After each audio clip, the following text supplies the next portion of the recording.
The following is a hockey podcast out of Vancouver and Surrey, British Columbia. It'll only consist of a lot of puck talk and even more BS, or in actual words, banter and satire. Enjoy, and as always, go Canucks go.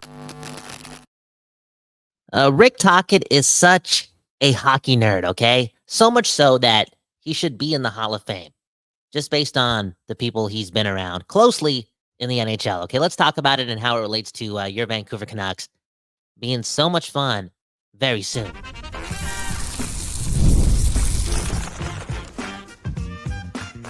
You're Locked On Canucks, your daily podcast on the Vancouver Canucks, part of the Locked On Podcast Network, your team every day.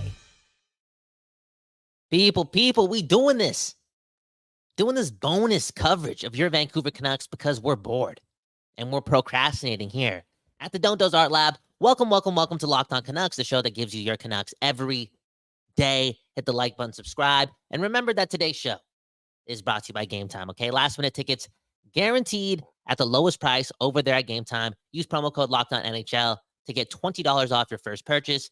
I just purchased some tickets to Boiler Room coming to Vancouver. I believe it's going to be played where the Canucks used to play, okay? Over there by the PNE. Good times await. Speaking of good times awaiting, okay? Your Vancouver Canucks, coached by the obvious, right? Rick Tocchet, Coach of the Year. And I was thinking about that guy, that Coach of the Year. And I've been thinking about him a lot throughout the days, okay? I'm 31 and a half years old, in love with the Canucks again. Don't blame me. Blame the success of your team and the sunshine and September being just around the corner. Anyways, Rick Tocchet, this guy, he's been open about it, right? I feel as if in recent history this summer, post-loss to the Edmonton Oilers, he's been very, very open about opening it up, playing more offense,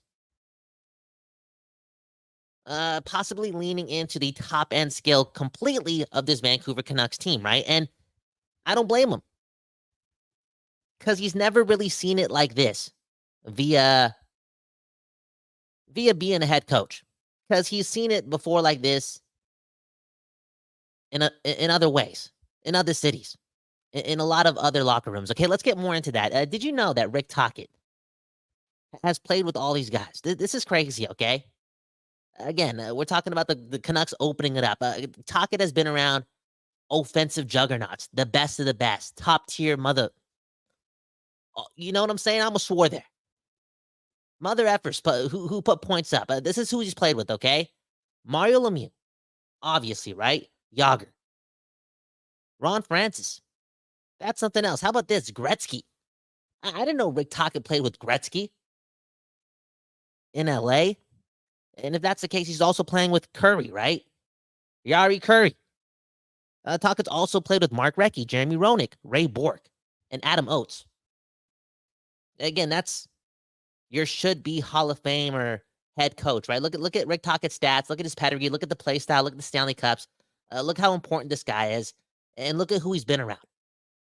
The best of the best inside a locker room. How about this too, okay? And this is a little different, but if you think about it from the lens of a hockey nerd, it's still so important, okay? And Rick Tocchet, again, the biggest hockey nerd, loves puzzles and loves trying to figure things out. Rick Tocchet was the head coach of the Colorado Avalanche when they had Forsberg, Sakic, Hayduk, Tanguay, Svatos, and Solani and Korea, like Rob Blake, Adam Foote, Patrick Waugh. Okay, I know that team did not have a lot of success, but he was an assistant coach there. I may have said head coach earlier on, but he was an assistant coach there. And got to see that, got to be around that. Just taking it all in. You can only imagine the level of practice and art that was happening at practice during those times when the Colorado Avalanche were healthy, right? What a team. What a team. This guy's been around so much star talent. And then you go into his career as a head coach, and yeah, at Tampa Bay, where he was at for a very short period of time, they had like LeCavalier and St. Louis and maybe Dan Boyle was still there. Stamkos just got there, right?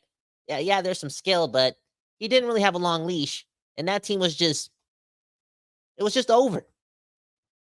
It was just over.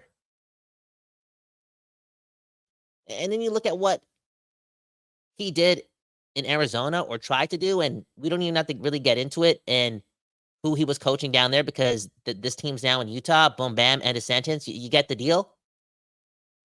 You get the deal? I'm not even talking about the Arizona Coyotes, but you understand what I'm trying to say, okay? Maybe, just maybe, we haven't seen what's coming out of Rick Tocchet, that hockey brain, and his coaching pedigree, right? And maybe yet last year was a masterclass, right? Peak Rick Tocchet, right? Look at what he did for the Vancouver Canucks. Taught them structure, taught them how to play a team game, taught them how to buy into back checking, taught them how to play playoff hockey, successful hockey, taught them how to, you know, fit in this puzzle that he was creating. And it worked, right? It got this team to the second round. It worked, quote unquote. But I'm wondering if he's going to bank on his philosophy and the culture, the coaching staff's philosophy in playing the right way, so much so that he knows he can turn on that switch when need be, or more specifically, that switch into being a team who could play hard to play against can happen instantly in the playoffs, right? And maybe he leans on that so much so that he doesn't spend so much time drilling that in the regular season. Maybe, just maybe, the dude who's played with all those guys, all those Hall of Famers, the best of the best, has coached some of the best of the best. He's been around offense his whole life. This guy's over 900 points in the NHL, over 430 goals, you know? He's one of those guys. He knows offense. What if, yes, what if he's spending so much time this summer finding a way to build a team that could do both and do both at an elite class and win games by playing both styles of hockey that Rick Tocchet loves. You know what I'm saying? Again, this is the hockey nerd. Look at his head. Look at the inside of his head. Look at his hockey brain. I wonder what's going on. I know what's going on, and he's trying to figure out a way to lean into Quinn Hughes, Norris Trophy winner, 90-point defense, and possibly 100-point defense, and one of the best defensemen of all time. By the time it's all said and done, a dude who's doing what? Doing what? Breaking records, tying records with Bobby Orr. Maybe Rick Tocchet leans into that guy. Maybe he leans into Elias Pettersson, right? His ceiling. Look at what he did with Boudreaux. How do you get Pettersson to be at his best, to feel his best, to be instinctual? You got to let this guy play a lot of offense. What if he just leans into JT Miller? 103 points last year. A couple seasons ago, 99 points. What if he just leans into the ceiling of some individuals on this team, Brock Besser, etc.? You know what I'm saying? Maybe you can throw Jake DeBrusk in that mix. What if he just leans into the offense and trusts that also to be a winning formula, not only in the regular season, but at times in the playoffs, which I know it sounds insane because apparently in the playoffs, there's one way to win games, right? And that's play playoff hockey. But what if this dude who's been around the league for a long time, I can't really do the math, but it seems like 35 plus years. And again, has just been around so much talent and won with Pittsburgh and won championships with top end elite skill all around him. What if he figures another way of, again, really, really, really successful hockey when it really matters for your Vancouver Canucks? I'm just saying it's possible. I'm saying it's possible for something new to be seen here.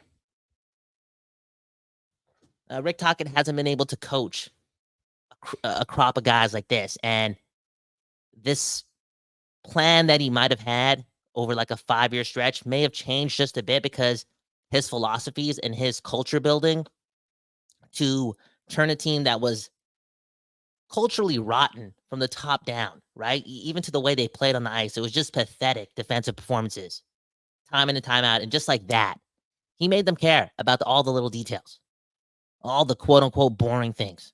Boom, bam. And maybe because of that, he's able to experiment some more. Anywho, let's get to the comments before I get out of here, okay? For real. Bonus episode. We got to make this quick. Look at Andrew, man. One love to Andrew, part of the Discord. We got a bunch of talk-ready players. Dude's ready to be molded into his style, man. And talk about Rick Tocchet's style some more. Again, a guy that had over 430 goals. I believe he almost got to 1,000 points, or he was passing 100 points, played also that rough style. What an unorthodox style, an outlier type of player. But again, that other style, the goal scoring, the offense, somewhat of a big part of his game. Look at Kurt Richardson, okay, saying that this upcoming season is going to be super exciting. I love the additions we made, right? Daniel Sprong. Are the Canucks signing a Daniel Sprong player last summer? No, they're not doing it. They're not doing it. Do you remember the training camp before last year's training camp and how angry Rutherford and Alvin were with like conditioning and just effort and the details? Dude, last summer, Pius Suter, Teddy Bluger. And they nailed it. Ian Cole, Carson Soucy. They nailed it. A+. But I feel like high-end offense, if it wasn't coming from like the top of the free agent class, wasn't in dire need.